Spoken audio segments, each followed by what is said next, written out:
every president that we've had, I believe, has at some point been depicted in a comic book.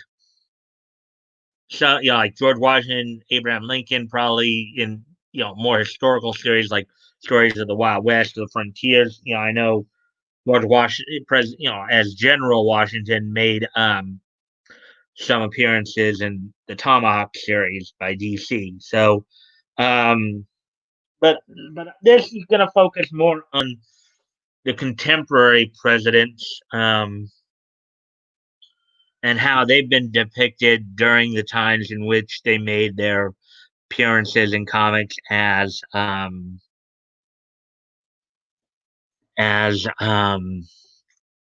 the time of their presidencies. Um, so here we go. First off, we're going to look at Franklin Delano Roosevelt, who was, of course, our 33rd president. He was president from 1933 to 1945. The only president to serve more than 12 years. He was actually very much well used in throughout comics. During the beginning, he had some significant factors. So here we go. Preface: Franklin Delano Roosevelt, January 30th, 1882 to April 12th, 1945, which probably would have put him about 63 years old when he passed away. Of course, many, basically there are only a few slight differences in what happened in like the comic universes. But anyways, often referred to by his initials FDR, was the 32nd president. Okay, 32nd president of the United States, elected to 4 terms. He served from 1933 to 1945, was the only U.S. president to have served more than 2 terms. Presumably, the fictional character's history is mostly the same as his real-life counterpart. The scope of this article is to cover the activities of the fictional character and his interactions in the Earth 616 universe, or 616 being the Marvel universe, of course. For a full history, well, you know where to go, Wikipedia. So in the DCU 1939, within the, or not the DCU, MCU, Marvel Comics universe. As early as 1939, before the United States officially entered into the war, Franklin Roosevelt kept interested in the Nazis' war machine was creating. War machine the Nazis was creating.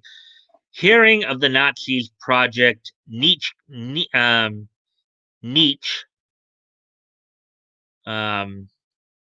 attempt to create a super soldier, Roosevelt had money secretly invested in attempts to create superhumans as well. So basically, what they're saying here is that in the Marvel universe, Franklin Roosevelt may have had a part in Captain America's origins here. Among these was Phineas Horton's invention of the Human Torch. While meeting with officials aboard the yacht Onward, of course, that Human Torch is not to be confused with Johnny Storm of the Fantastic Four. He came later, obviously. Not owned by his millionaire friend Vincent Astor. Roosevelt learned of the implications of the android, that it would burst into flames, and also of the Nazis' latest operation, dropping depth charges into the Sargasso Sea. 1940. Soon, superhumans began cropping up all over America, fighting Nazi spies and other menaces seeking to destabilize the United States before the country entered the war, which of course also happened in the DCU as well. The first recorded encounter that Roosevelt had with the so-called Marvels was when he congratulated Professor Philo Zogolowski for using his robot Electro to defend America from zombies created by Dr. Bruno Varos. Roosevelt later personally thanked the Submariner for destroying a fleet of Nazi battleships. Later that year, the United States government began their own version of Project Nietzsche, called Operation Rebirth, to create an army of American super soldiers. Operation Rebirth, the operation in which gave us Captain America. Um,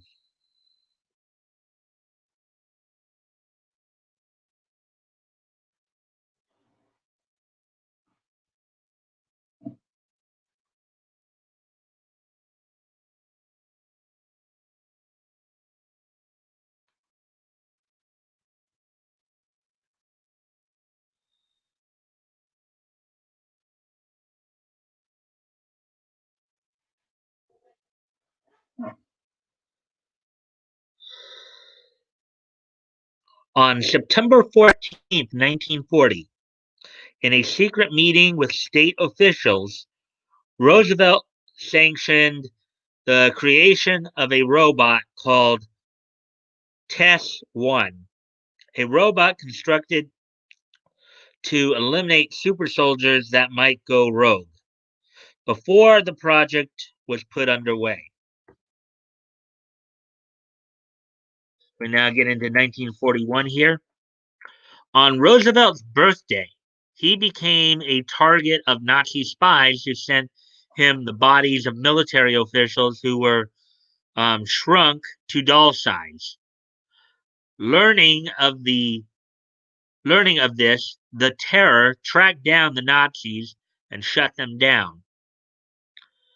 When Project Rebirth yielded the creation of Captain America, Roosevelt met with the new hero, awarded him with a new costume and shield before introducing him to the press. So Roosevelt was more patriotic than the modern day liberals that we see today. Um, Roosevelt also later introduced Captain America's new partner, Bucky, to press as well. During this conference, Roosevelt was captured by the Submariner, who wrongly accused the United States for the war's toll on his people. Roosevelt convinced Namor of his nobility, and eventually both the Submariner and Captain America fought off a Nazi sub before returning Roosevelt to the White House. Later, Roosevelt commended Captain America and Bucky for stopping the Nazi spies known as the Unholy Legion.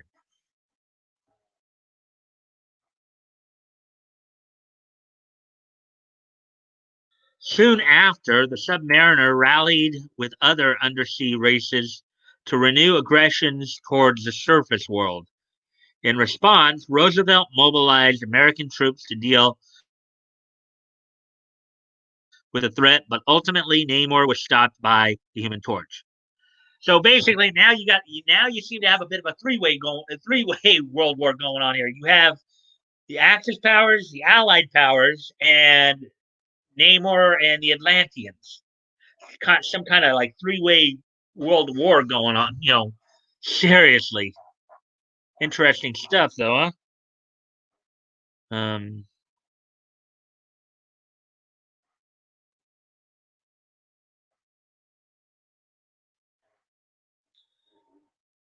let's see. On November 22nd, 1941, another attempt to assassinate Roosevelt was thwarted by Captain America and Bucky. Following the attacks on Pearl Harbor on December 7th, 1941, Roosevelt announced that the United States was entering the war to combat both Nazi Germany and Imperial Japan. He later called a meeting with British Prime Minister Winston Churchill. Now, that part, of course, is part of real world history, too. 1942. Early in 1942, President Roosevelt hosted Churchill's extended visit to the United States and Canada to discuss the ongoing war effort. Later that year, when the majority of the invaders were put under the hypnotic control of the Red Skull, Roosevelt was briefed of the situation by the FBI. When Bucky forced an audience with the president, he asked for assistance in rescuing his friends. However, Roosevelt discouraged the boy from taking action, telling him the war was no place for a youth. Bucky eventually proved Roosevelt wrong by not only forming the Liberty Legion and rescuing the invaders. On June 19, 1942, Roosevelt and Churchill met once again for a private meeting about the war effort. The invaders were on hand to protect the two leaders from an attack by two Nazi agents. Using an experimental growth hormone or growth formula, their one on one meetings carried on until June 22nd of that year. Later that year, the American ambassador, John Liassam, Lissam, was revealed to be a Nazi spy known as the Creeper. President Roosevelt stepped in to sign a treaty between the United States and the nation of Alslavia, one of the last few neutral countries during the war. And I saw this a lot. Marvel wasn't the only one who did this. Quality Comics did this too. In other words, they'd kind of like make up countries to add to their world. You know, during the early days of World War II. Um,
Okay, so we're back. Oh, it looks like we got some more people in here.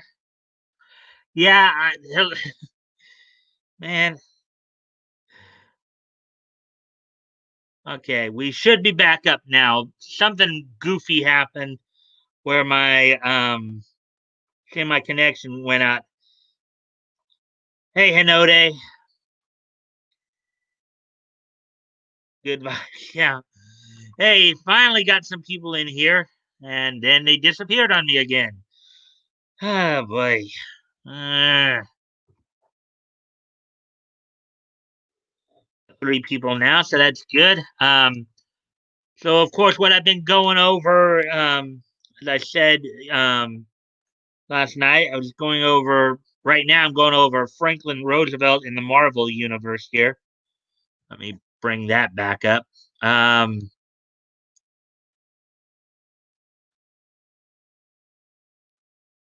yeah, in the Marvel universe, Franklin Roosevelt had some stuff to do with Captain America's origins. Believe it or not, he sanctioned it. Just going over some of the other stuff that they were involved in.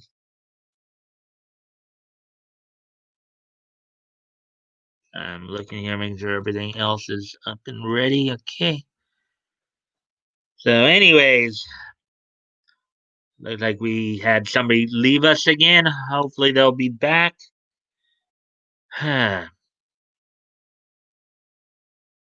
Anyways, moving on to 1943 here.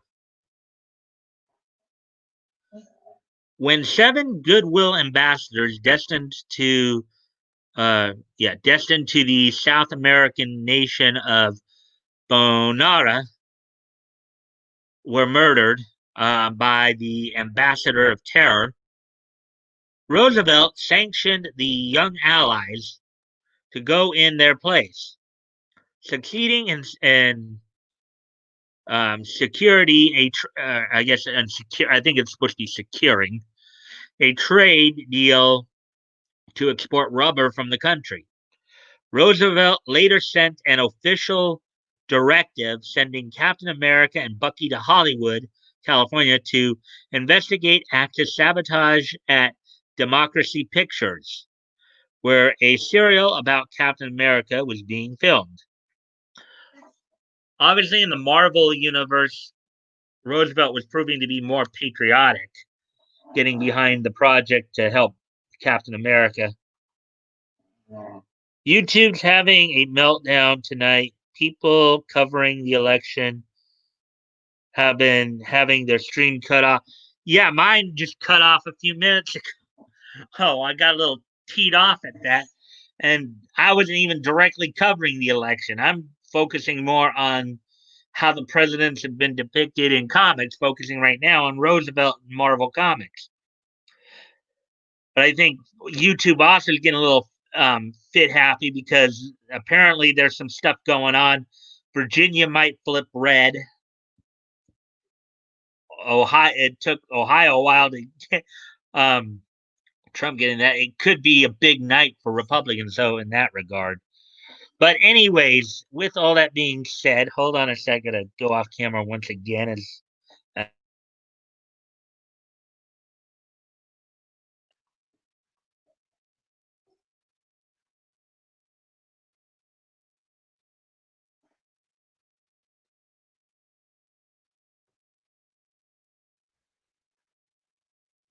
so, anyways, back to what we were looking at here. So we're still in 1943 in the MCU, the Marvel Comics universe.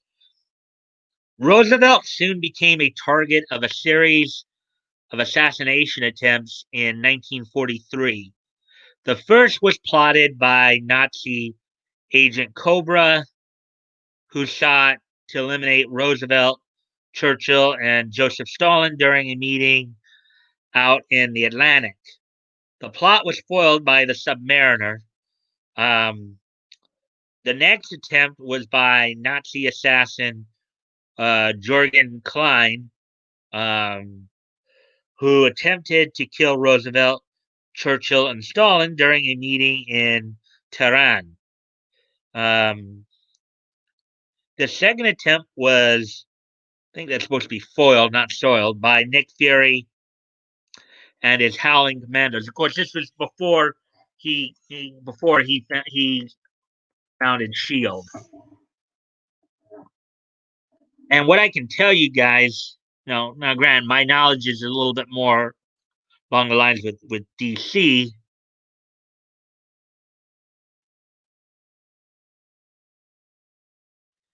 Um,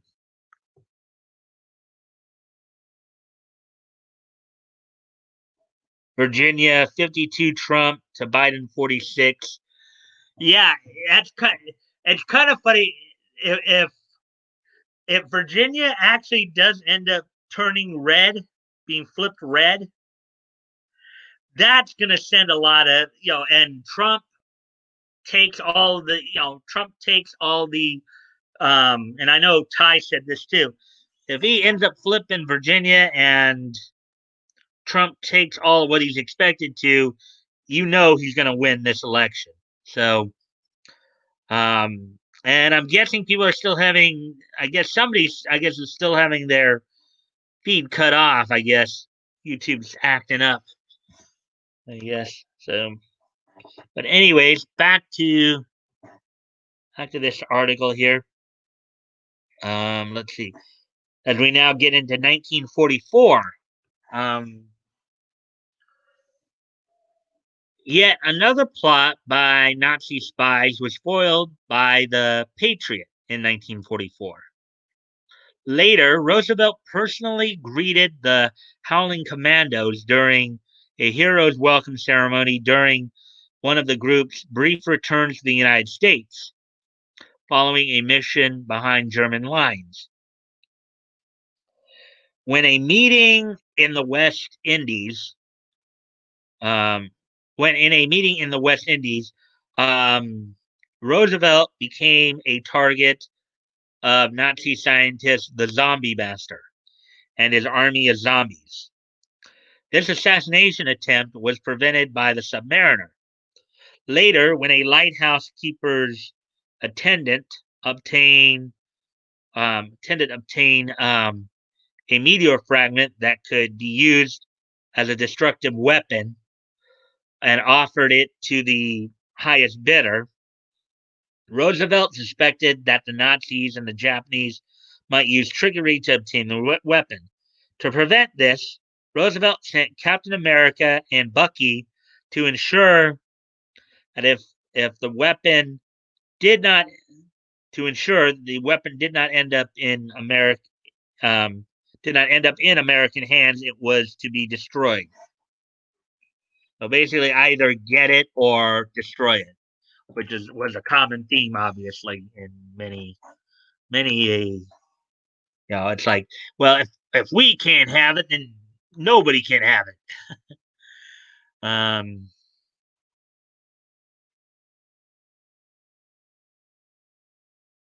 oh, as okay. When Captain America was captured by the Red Skull and Warrior Woman, military officials met with Roosevelt to explain the situation.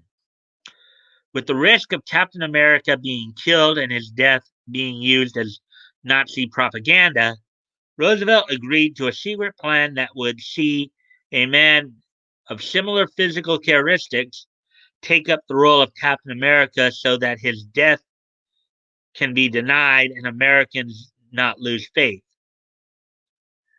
While this protocol was not used during Roosevelt's presidency, it was later used when Captain America was believed to have been killed. When Cap was returned, he and President Roosevelt had a press conference with the media. Hold on a sec.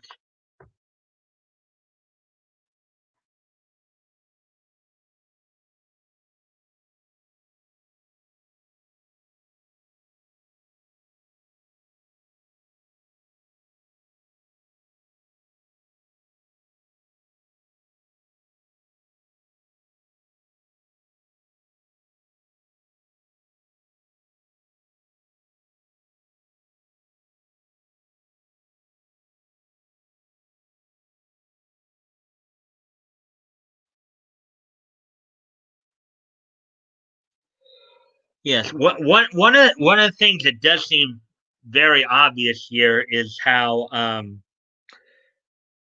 at least at Marvel, how President Roosevelt, his presidency was so intertwined with Captain America's history.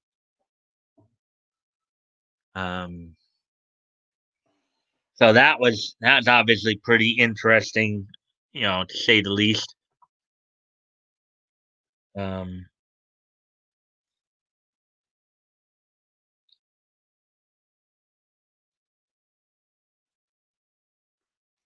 so now we get to 1945. Shortly after his death in 1945, Roosevelt and his wife Eleanor listened, or no, I'm sorry, shortly before his death in 1945, Roosevelt and his wife Eleanor um, listened to the Masked Raider radio program. On April 12, 1945, Franklin Roosevelt died of complications due to a stroke, which of course happened in the real world as well. When Captain America and Bucky learned of the news, Cap suggested that they wait until the war was over before they mourn the passing of the president and draw inspiration from his life to win the battle. Roosevelt was succeeded by Vice President Harry Truman, who took up the presidency following Roosevelt's death and led America through the remainder of the war. Um, so obviously, during World War II, uh, President Roosevelt and Captain America's histories were quite intertwined there. Of course, Captain America was working under, because obviously Operation Rebirth was a government project. So, Roosevelt would have had to have known about it.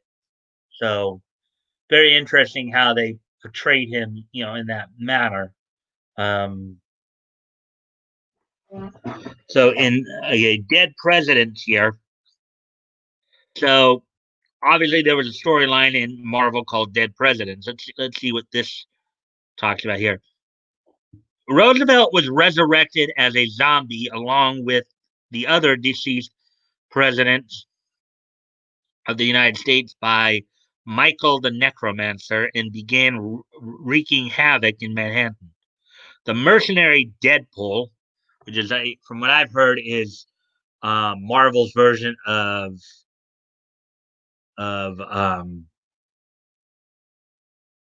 Slade Wilson. I can't remember his Deathstroke. Their version of Deathstroke battled him and struggled for much of the fight against the zombified president. Deadpool eventually killed Roosevelt by electrocuting him to death using electricity from a rail and one of his katana as a conduit. So now, in this trivia, on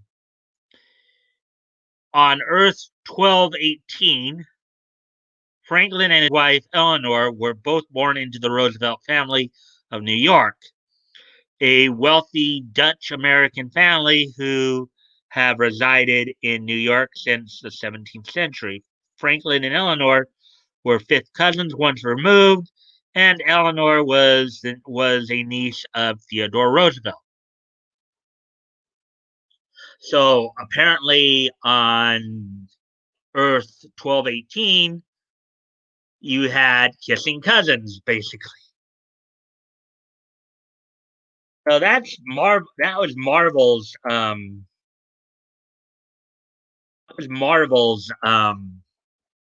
version of Franklin Delano Roosevelt.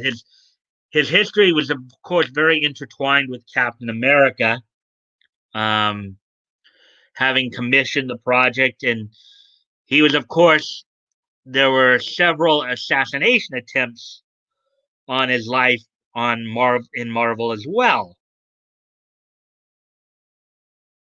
Be right back.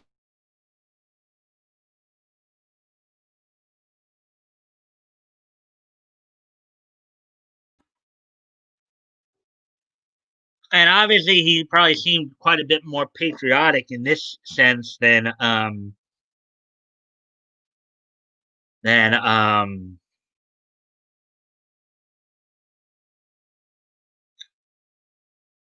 than than his real world counterpart, I would say.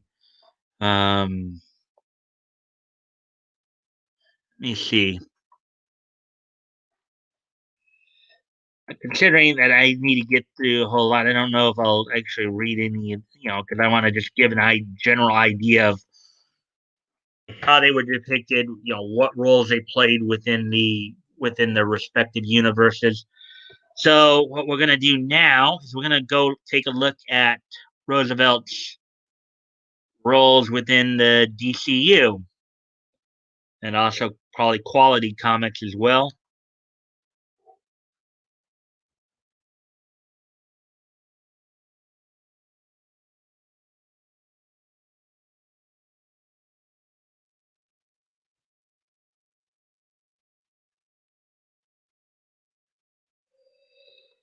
Of course, Franklin Roosevelt had both. He had appearances in the classic. So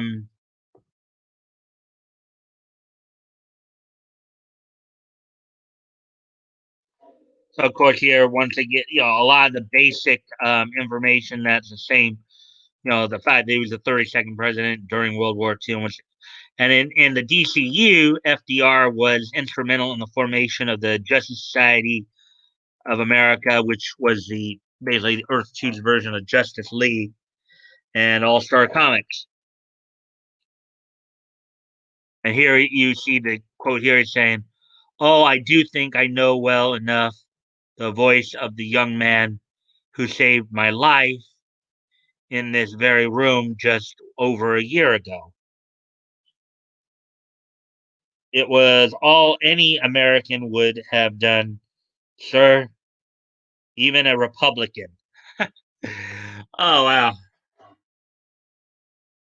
So let's take a look at FDR's history in the DCU here.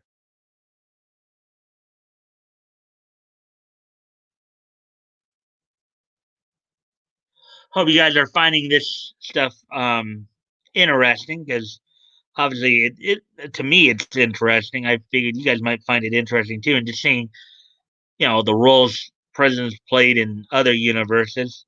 Anyways, I'm going to go off camera here for a moment.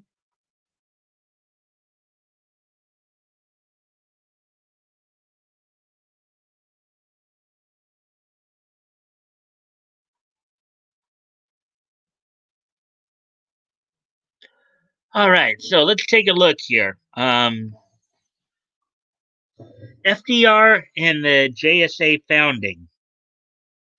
Well, before we read all that, let's take a look at this. See if I can, see if I can large it, make that a little larger here to where I can read it a little bit better for y'all. Okay, so ha ha ha ha, very good, very good, very good. But it would be a shame to split you up.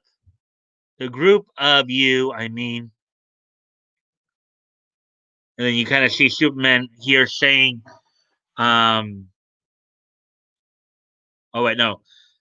So, here's something that Roosevelt would say in addition. Here you stand, the greatest heroes our great nation has ever known. It's a shame you can't stay together that way. You'd make a snappy army regiment. I don't think that's possible, said Superman. Now, kind of the interesting thing about Superman speaking almost as if he's the leader here is that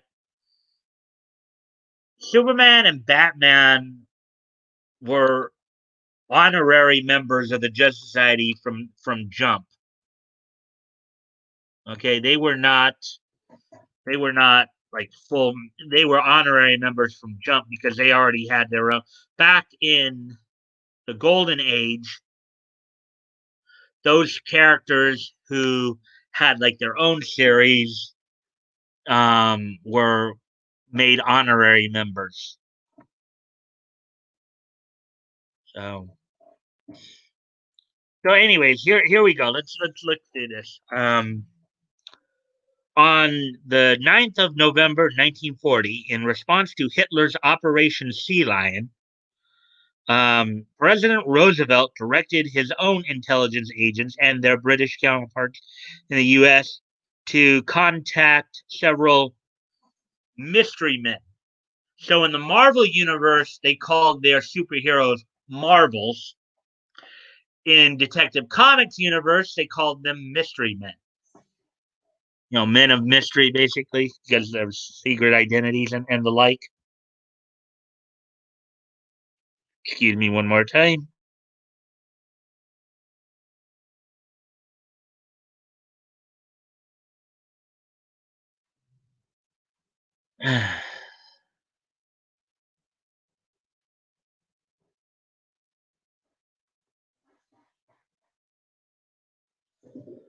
Okay, we already read all that part.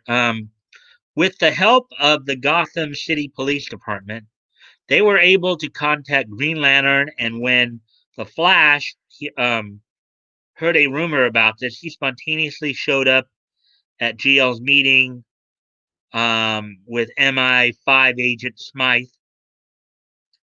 He asked them to help with one part of the problem, and they went directly to Europe to do so. Meanwhile, Dr. Fate was independently monitoring their expedition, and when the two superheroes ran into some serious trouble, Fate flew from Salem, Massachusetts to New York to recruit Our Man's help, then flew them both to Europe. Um, Dr. Fate was a sorcerer in the DCU during the Golden Age. Some of you might remember his appearances on the Justice League cartoons of the mid 2000s, as well as Superman the animated series.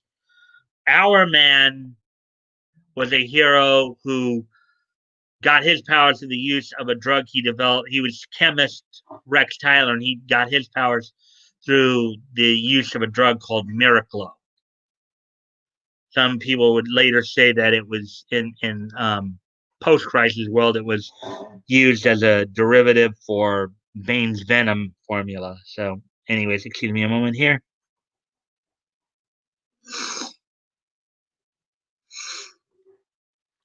Anyways.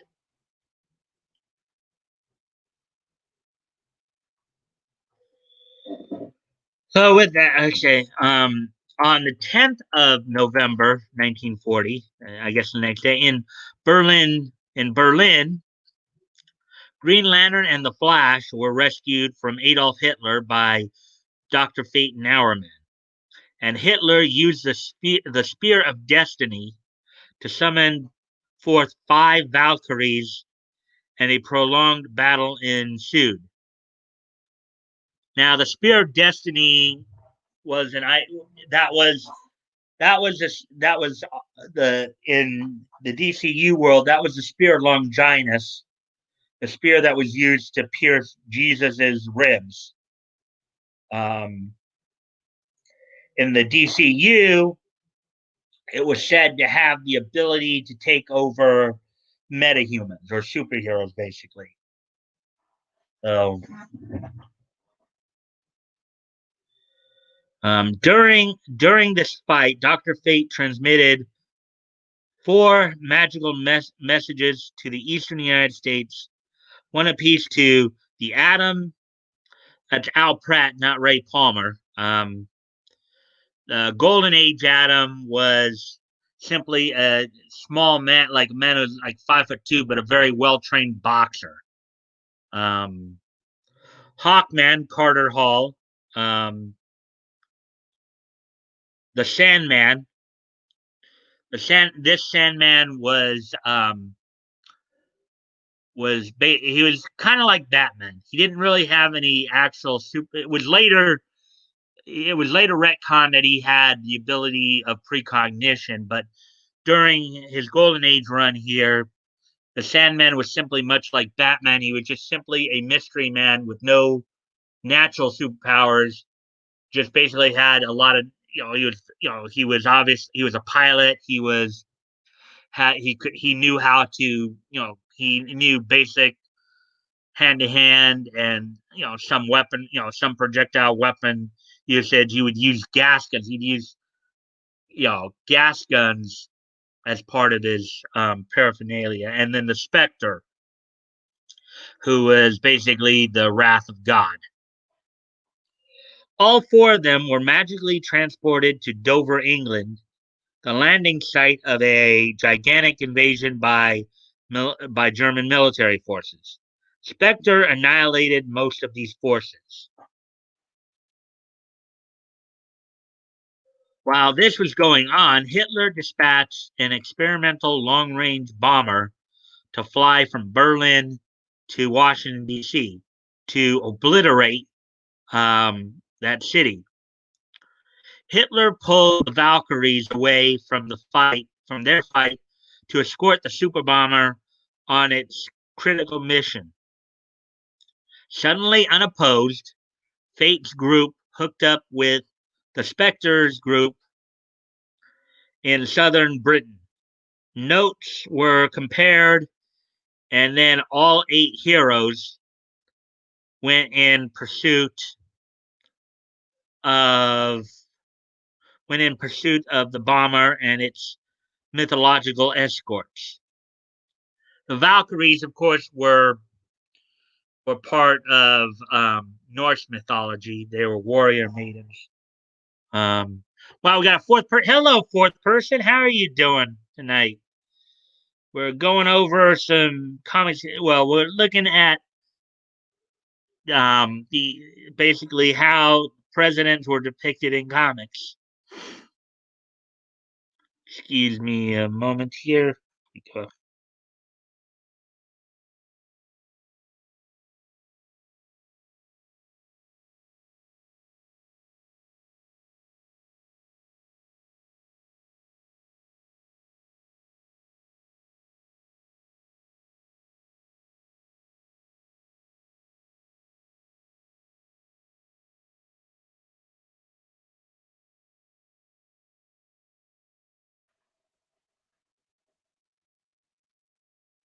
Excuse me one more time. Sorry.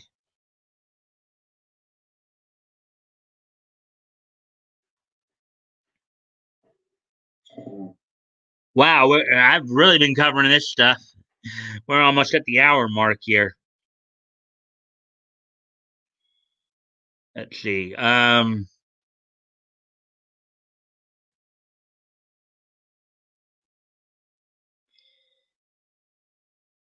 Okay. A transatlantic flight chase continued the whole way across the ocean. That must have been something to behold. The trip was magically expedited by the Spear of Destiny, and they had almost reached Washington before Green Lantern was able to destroy the bomber. The resulting explosion knocked out Green Lantern and scattered his allies. The Atom very luckily landed on the White House lawn, and acting on a hunch, he sneaked into the White House, where he discovered Gudra the Valkyrie, who I believe was kind of an archenemy of Wonder Woman, of the Golden Age Wonder Woman. She's one of Wonder Woman's archenemies, I believe, and unsuccessfully attempted to prevent her from assassinating President Roosevelt, and got skewered in the process. Roosevelt died. Dr. Fate arrived moments too late and engaged Gudra, but she simply vanished. Our men checked on the Atom, who, to his own amazement, was inexplicably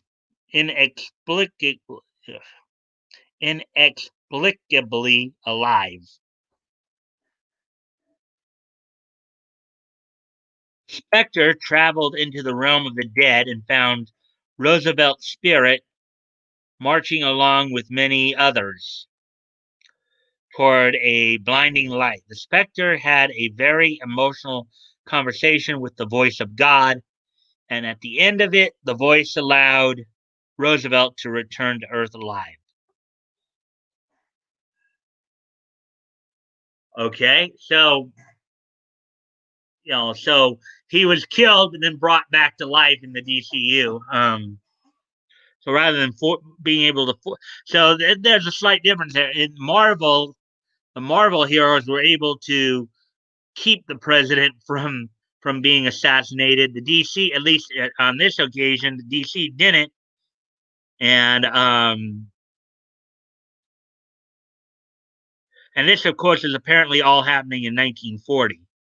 So of their world. Um, in the Oval Office, FDR asked the 8 assembled mystery men that they would stay together, and Sandman and Hourman expressed some skepticism. Flash suggested some further discussion. Hawkman endorsed the idea, and the Spectre suggested the group's name, Justice Society of America. So there you go. So that's FDR had where FDR had some inklings on helping to found the. Hi, Mike. Late again. There are distractions in the media. Yeah, I know the election's going on, but I hope you guys will sit here and catch what I'm doing here and see some of the portrayals of the presidents in comic. Right now, I've been focusing on, of course, FDR. Um, he was very heavily used during the World War II period. Um, anyways, back to it. FDR would imprison U.S. citizens without trial over their race. Yeah, the whole Japanese internment camp. Now, why they would even put that in this, I don't know. Putting that little tidbit in this, I don't think would have any bearing on. Maybe he did it over. Maybe what they're suggesting, he did it over in the DCU as well as here, but that's about the only reason it should even be in there. You know, FDR and the All Star Squadron founding. On the 7th of December, 1941, at the White House, the Atom, Dr. Midnight, Hawkman, Johnny Quick, Liberty Bell, Plastic Man, and Robot Man met with President Roosevelt, who told them about the day's Pearl Harbor attack and asked them to mobilize all the costumed heroes they could find to form an all-star squadron, responsible to no one but himself. Plastic Man was appointed the team's FBI liaison, and the first mission was to fly to the West Coast to guard against any follow-up attacks. Now, a bit of a special note on that. Now, the All-Star Squad, I don't know if the All-Star Squad, I think the All-Star Squad, let's see. Actually, the All-Star Squadron was not created until the 80s. All-Star Squadron was originally not part of the DCU in the Golden Age, as I understand it. It was something that was kind of added later, like in the 80s, in hindsight. It was retroactively made part of the continuity. Plastic Man, during the Golden Age, during the 40s, was not yet a property of DC Comics. He was a property of Quality Comics. And I'll get into FDR's role in the Quality universe, a little later here.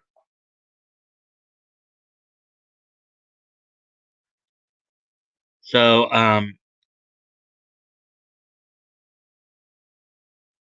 yeah,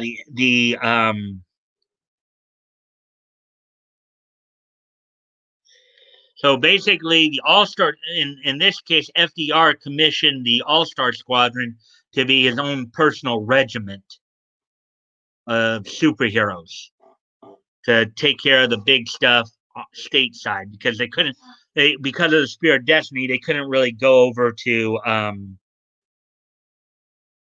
They couldn't really go over to Europe and do any fighting. At least those with superpowers couldn't. Um, so FDR and Commander Steele. After becoming Steele, Hank Haywood soon allied himself with the All Star Squadron. Was shortly later field commissioned Commander Steele by FDR. Steele joined the All Stars Squadron for a brief period. Commander Steele was again a retroactive addition to the Golden Age period of heroes. I know he had his own, from what I remember, he had his own series in the 80s. So here's something to depict right here. It is perhaps even more so because of those who are doing the toasting, no less than the President of the United States, the Prime Minister of Great Britain, and 7 bright garbed um, stalwarts of the All Star Squadron. Yeah, So from left to right there, let's see. You have Shining Knight, Firebrand, Robot. From left to right in the back there, you have the Shining Knight, Firebrand, I believe is who the girl next to him is. Robot Man, not Doom Patrol's Robot Man, but I think a different Robot Man. The Atom, and then you have Commander Steele right in front of the dignitaries there, Roosevelt, and then in the background here, from left to right, you have Hawkman, looks like Lady Liberty, and Johnny Quick there. So, a mighty toast, Mr. President. Yet, though, I do vouch safe that it be well earned. I was unaware of our newfound Comper's exalted military rank. Um, let's see, and then here's FDR speaking. If you mean the Commander Steele title, Sir Justin, that is because I just thought of it myself. But why not? What's the use of being commander in chief if I can't effect a battlefield promotion now and then? Huh? um, as Hank Hayward, I'm only a private, but now as Steele, I'm afraid I don't know what to say, Mr. President.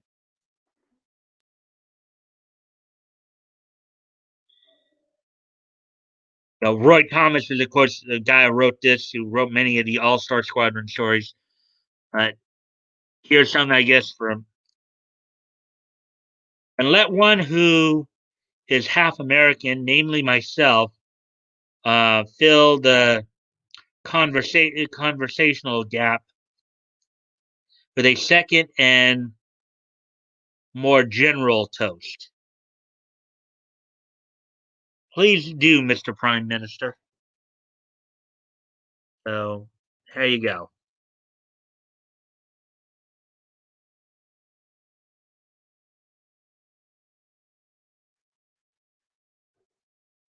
And again, I'm just reading off some of the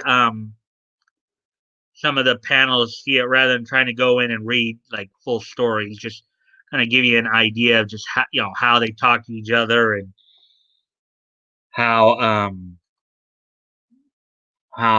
they were depicted. Anyways, let me go off camera.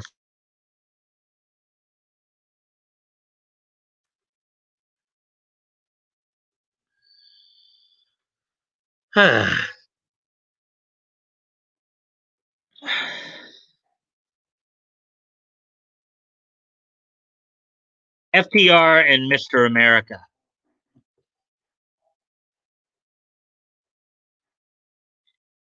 Wow, we're already past the hour mark. I was gonna try to get through more presidents than this, but FDR really was a big part of the World War II era of comics. I think I'll just do him tonight, and then you guys can let me know if you want to hear more about some of the other presidents who in the time span. Otherwise, after this tonight, we'll go back to the normal stuff of the normal comics news. But I think I'll just because I know many of you probably want to get back to the election coverage too, and I do too. So um, see how that's all winding down. So with that, I'm gonna go ahead and finish this, and then we'll probably do this day in each history, and then wrap up. So I'm gonna finish with Roosevelt here, and then do that. And if you guys want me to continue, just let me know tomorrow if you guys want to come back to this and look at some of the other presidents and how they were depicted in comics. But the one thing that can be said is FDR was a big part of the comics universes during that time period. And here's something, of course, I've mentioned before: FDR and Mr. America. Mr. America was a member of the All Star Squadron, but his main contribution to the war effort was more clandestine. This is what I was telling you guys about the other day. Thompson, aka Tex Thompson, was asked by President Roosevelt himself to go to Nazi Germany and infiltrate the Gestapo. Thompson took the identity of Hauptmann Riker and began his mission. His most frequent adversaries were Mr. Ito, also known as the Little One. He's a diminutive Japanese scientist, basically.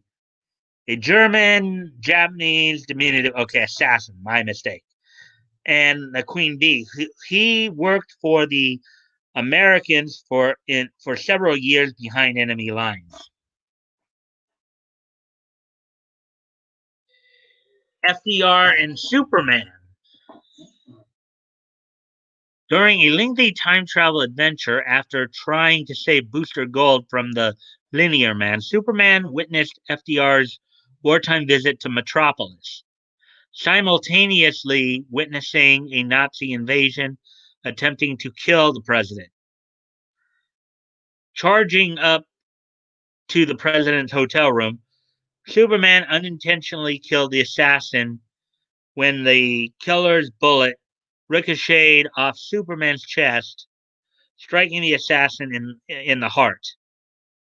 While the Secret Service were initially apprehensive at his arrival, Roosevelt believed the new arrival's assurance that he was just trying to save his life, noting that Superman's current feats of strength, such as crashing through the wall and crushing a pistol with his bare hand, showed that the Secret Service could only have stopped this man if he wanted to be stopped.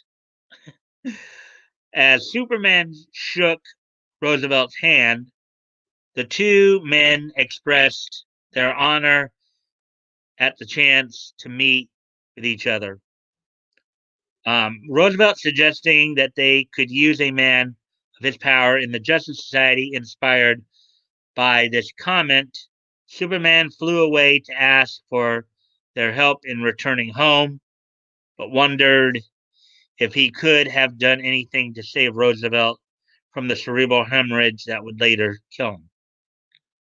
So this is probably when I think this story probably took place possibly post-crisis when all the Earths were merged, and you had the Justice Society and the Justice League, basically both active on Earth. That's what I believe, but um,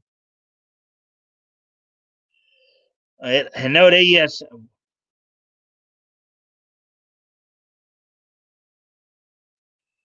I guess it depends on what else is going on.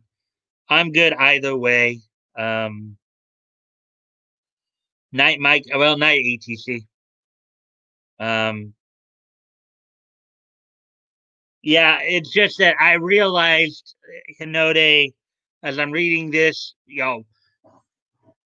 granted, some of the, I think Kennedy had some significant ties, particularly to DCU. Reagan, one of the interesting things I did find when I was doing my research on all this yesterday was the fact that originally in the DCU before 52 happened, before the events of 52 happened on post crisis Earth, George W. Bush's presidency did not happen. Bush 43's presidency did not happen in the DCU post crisis. In place of it was Luthor's presidency, along with Ross and a few others. So in the period between Clinton and Obama, Bush 43's presidency did not happen in the DCU.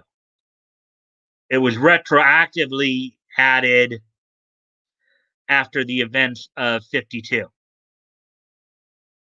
in the DCU.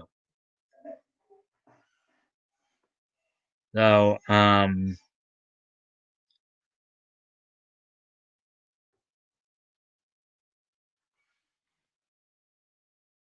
anyway, so here's some notes from it. Of course, the character is based on real person. In the pre-crisis multiverse, Earth 2 and Earth 1 each had a separate and distinct Roosevelt. On the post-crisis New Earth, those two characters were combined into one being. So, and then as previously mentioned, as we read earlier, in November 1940, President Roosevelt was killed with a spear by a Valkyrie and was resurrected by the voice of God. He died again of a stroke on April 12th. So, his first appearance in DC was in a cameo in New Comics #4 in the Federal Men, and we'll get to that. We'll get to that another time. But story Submarine Terror Part 1 by Siegel and Schuster, the same guys who created Superman. First full appearance in Detective Comics #25 in Bart Regan and Sally Norris story, Bart Regan's Spy, The President's Assignment, again by Siegel and Schuster. Siegel and Schuster were apparently big Roosevelt fans. So,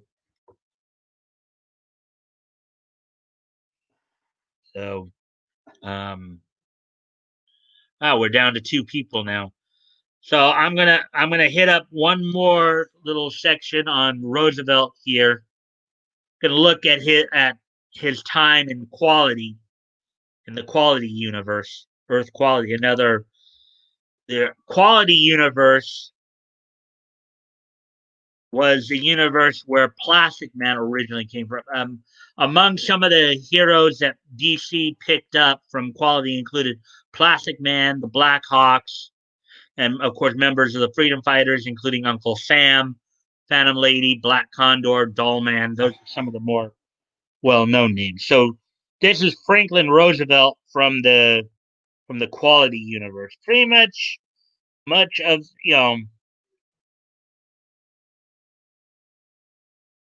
so in quality comics, and President Roosevelt's first appearance was in National Comics #1, July 1940, in the quality universe. The history here is during his presidency, he was kidnapped by Axis agents and ambitious criminals thrice. He was also technically kidnapped by one superhero to hold an impromptu international peacemaking conference. When I go into quality um, in the retrospect we're doing on Fridays, I'll get into some of the stuff they were involved with. They had again, and they had some very interesting stuff going on. So FDR meets Neon the Unknown. Neon was a hero who had the ability to utilize neon light. He could make basically he was kind of like Green Lantern, except he didn't need a ring to use as a conduit. He just emanated it from his body and could make light constructs. He'd also use it as just simple beams. But anyway, so here FDR meets Neon the Unknown. In 1940, the Secretary of War, the Secretary of State, and President Roosevelt were hastily persuaded to draw up a peace agreement by Neon the Unknown. I guess where they were talking about kidnapped by a superhero, who then heralded these officials into a limousine and flew them out of the severed end of Campland's transatlantic bridge.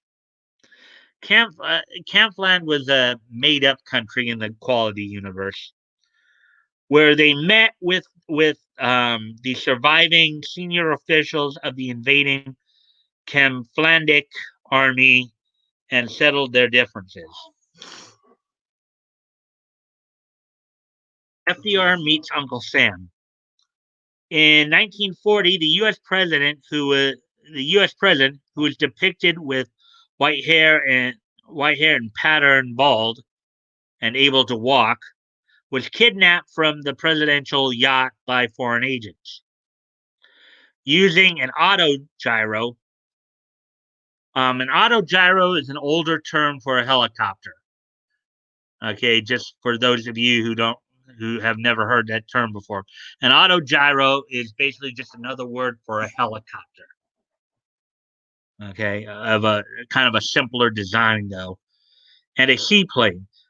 He was flown to the secret fortress of an Axis-sponsored paramilitary group in Box Valley and locked in a cell.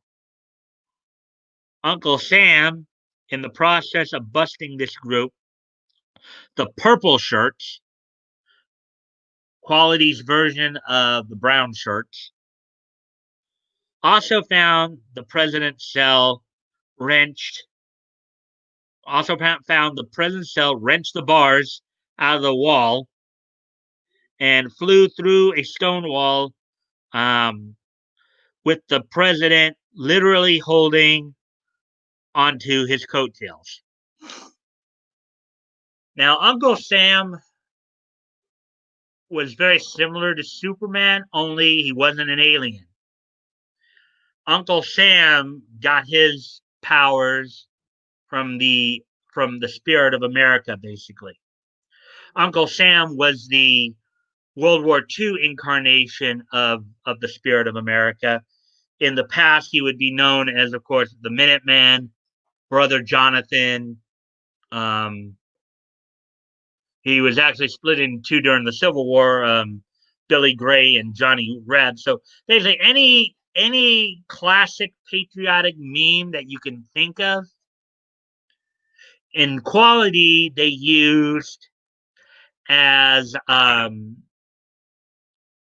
basically a superhero powered by the American spirit.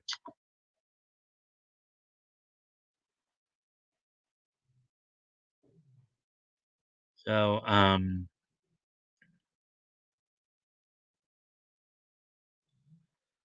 FDR meets Uncle Sam again. In the early 1940s, renegade Senator Northrop Bristol effectively but briefly took over the U.S. federal government. And in the process, he kidnapped the president and half of Congress and replaced them with surgically disguised doppelgangers. Uncle Sam and some U.S. Marines rescued them and restored them to their rightful offices. Um, and there were quite some screwy stuff going on with quality comics as compared to some of the other mainstream comics of the time. FDR meets the Black Condor. An interesting thing about the Black Condor, his arch enemy during in his quality run was actually a corrupt U.S. senator by the name of Jasper Crow. That was his arch enemy. So we'll get more into that later. So when we look at quality's history, in the early 1940s, the U.S. president, who was depicted with Roosevelt's gray hair and distinctive smile, and able to walk, was kidnapped from the White House by German agents by means unknown and was replaced with a German imposter who called off all support for England, disbanded the U.S. Army, and shut down all defense related production, throwing thousands out of work. One U.S. senator suspected the substitution and investigated. He was Tom Wright, secretly a Black Condor. He was also a senator. The real president had been hidden away at an abandoned lighthouse beside the Gulf of Mexico. The Black Condor rescued him and captured the kidnapped gang, plus the crew of a German battle cruiser and their ship. FDR meets the human bomb. At another time in the very early 1940s, at the White House, an assassination attempt was made against the U.S. president, who stood but with a cane, but by enemy agents who were equipped with specialized gas weapons and a Panzer tank. This attempt was thwarted by Roy Lincoln, secretly the human bomb, who happened to be at the White House on other business. Notes. The only note here, of course, is this was a fictional representation of the real life individual. So let's see now. We're at the hour and 25 mark. So I know there's only one other person in here with me. So I'm going to go ahead. I'm going to hope that you're ready for this day in niche history, because I'm going to go ahead and do that and then wrap this stream up. So, because I know people want to get back to the election coverage, but I figured, I was hoping to do more, but obviously FDR played a significant role in during the World War II time period with the superheroes, in both Marvel and DC. So he was more in quality. They made him a perpetual victim, basically, of kidnappings. So, anyways, with that being said, today is election day. It's November 3rd. Look back at this day in niche history.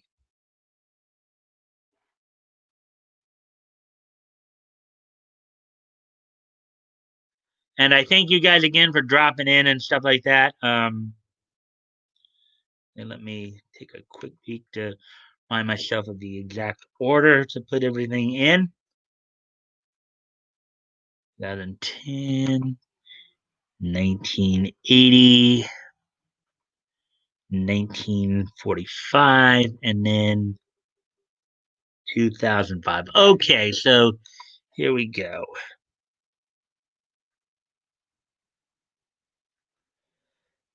So the first stop on this little time trip, we're going to go to is 75 years ago today. 75 years ago today, um, Metro Goldwyn Mayers produced the MGM cartoon Wild and Wolfie, featuring Droopy, made its premiered on this date 75 years ago. This was one of 6 cartoons in which Droopy was paired with a wolf as his acting partner, and one of a very few cartoons in the series where Bill Thompson did not voice Droopy. Instead, Tex Avery himself provided the voice. So in Wild and Wolfie, which premiered 75 years ago, Tex Avery provided the voice of Droopy.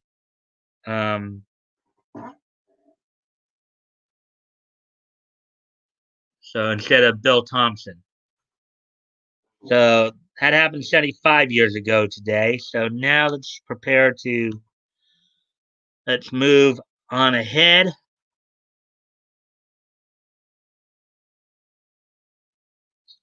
On this date, 40 years ago today, 1980, in the realm of professional wrestling, the late Jay Youngblood and Joe Ventura won the NWA Canadian Tag Team, won the Vancouver's version of the NWA Canadian Tag Team titles from Rip Oliver and Fidel Cortez. So on this date, 40 years ago today, Jay Youngblood and Joe Ventura would defeat Rip Oliver and Fidel Cortez in Vancouver with the Vancouver version of the NWA Canadian Tag Team titles.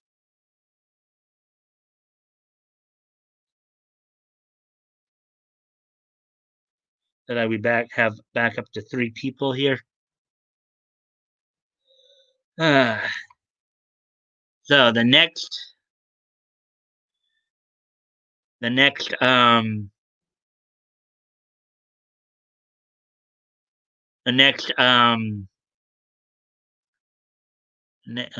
me see, I gotta find myself again, which one. Okay.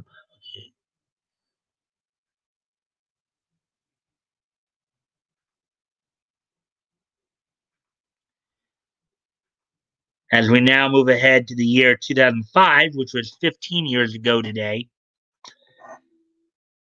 on Animax, the anime Ginga Legend Weed made its debut on Animax on this date in 2005, 15 years ago today. This date 15 years ago today, Ginga Legend Weed made its debut on Animax. And finally, on this date in 2010, going on newsstands, DCU would release the 520th issue of Adventure Comic, of Volume 1 of Adventure Comics, featuring the Legion of Superheroes and the Atom in the story. On this date, 10 years ago today, 2010, the 520th issue of Adventure Comics would be put out on the newsstands. So, okay, so with all that being said, I thank you guys for joining me tonight. I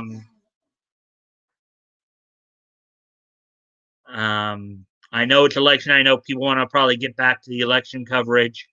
So I'm going to wrap it up here. I thank you guys for joining me. I look forward to seeing you guys tomorrow night. And until then, bye.